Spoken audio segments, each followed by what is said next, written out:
بسم اللہ الرحمن الرحیم۔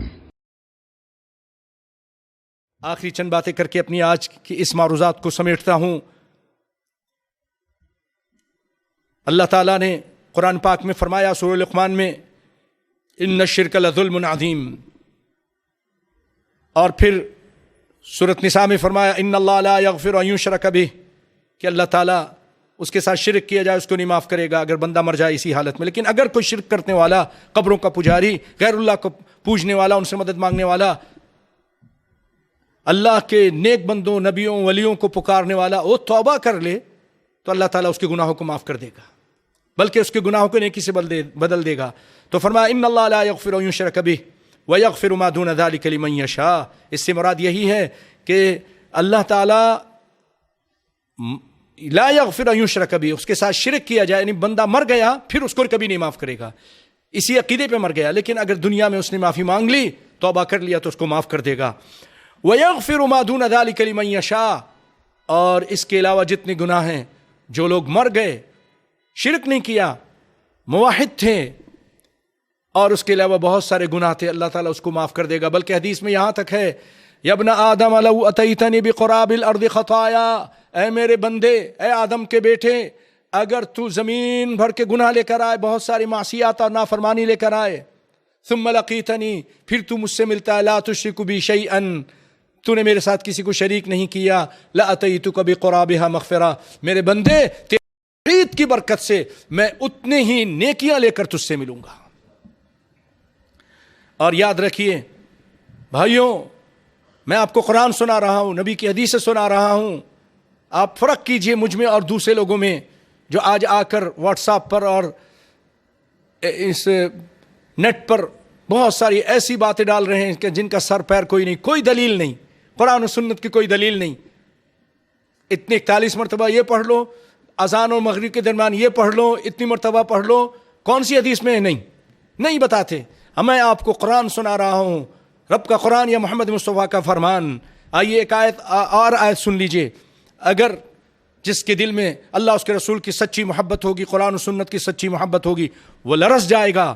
اللہ فرماتے ہیں انہ من یشرک باللہ، بات یہ ہے کہ جو اللہ کے ساتھ شرک کرتا ہے، فقد حرم اللہ علیہ الجنہ، اللہ تعالیٰ نے جنت کو اس پر حرام کر دیا ہے، وہ جنت میں نہیں جا سکے گا، حرام ہے اس کے اوپر جنت۔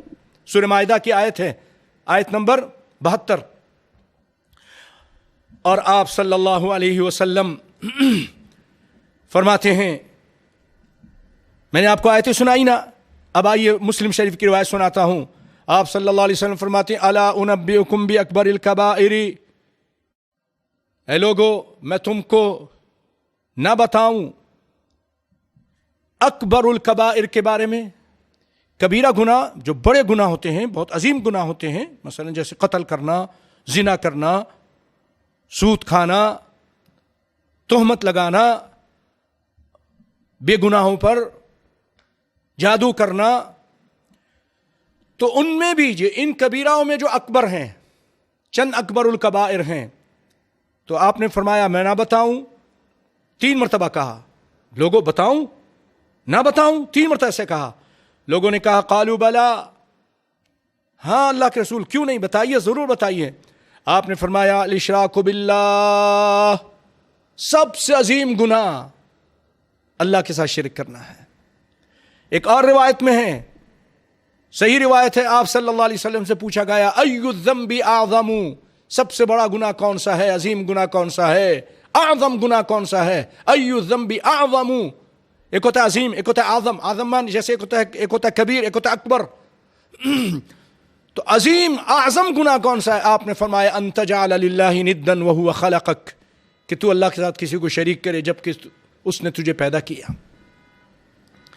تو فرمایا الاشراک باللہ، اللہ کے ساتھ شرک کرنا، یا اللہ مدد یا فلاں مدد، یہ شرک ہو گیا نا۔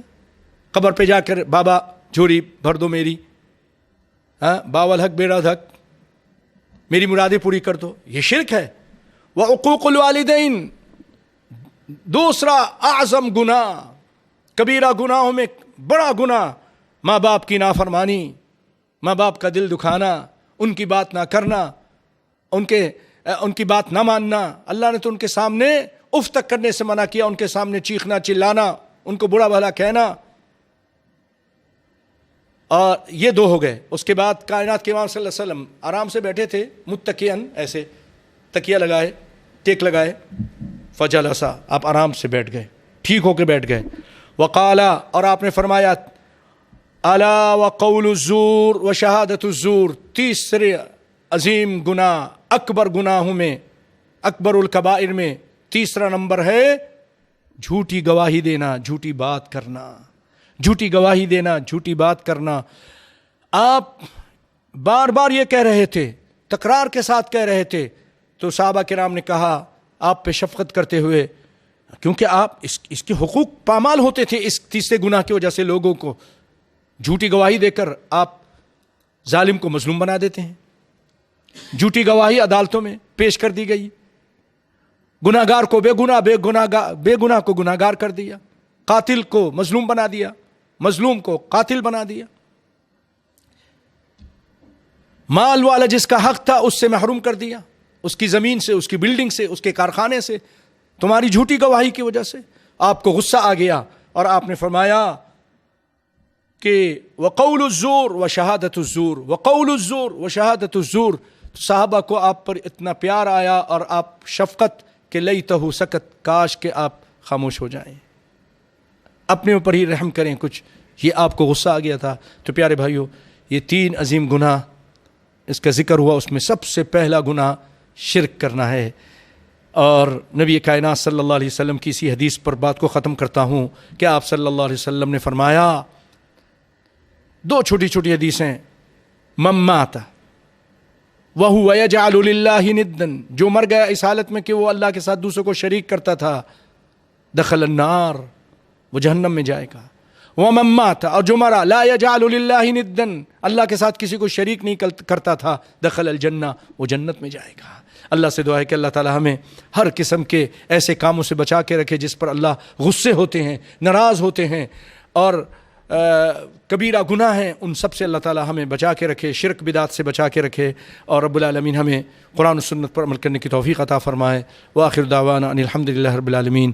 اللہ نے چاہا تو آئندہ جمعے کے دن پھر آپ سے اسی طرح کی رات میں ملاقات ہوگی, اور اللہ نے چاہا تو اس میں رمضان کے کچھ باتیں کی جائیں گی, کیونکہ رمضان بھی قریب ہے. اللہ تعالی ہمیں رمضان نصیب فرمائے اور ہم سب کو اس میں روزہ رکھنے اور قیام کرنے کی توفیق عطا فرمائے. اور انشاءاللہ رمضان کی ان مبارک ساعات اور لمحات میں, رات اور دنوں میں, جو مومن مسلمان موحدین لوگ اللہ کی عبادت کریں گے, جس کی وجہ سے میں اللہ کی ذات سے پوری امید کرتا ہوں کہ وہ ہم پہ رحم کھائے گا اور ہم پر آئی ہوئی مشکل اور پریشانی دور کر دے گا. اللہ تعالیٰ سے ابھی بھی دعا ہے کہ اللہ ہم صرف تجھے پوجتے ہیں, تیرے ساتھ کسی کو شریک نہیں کرتے.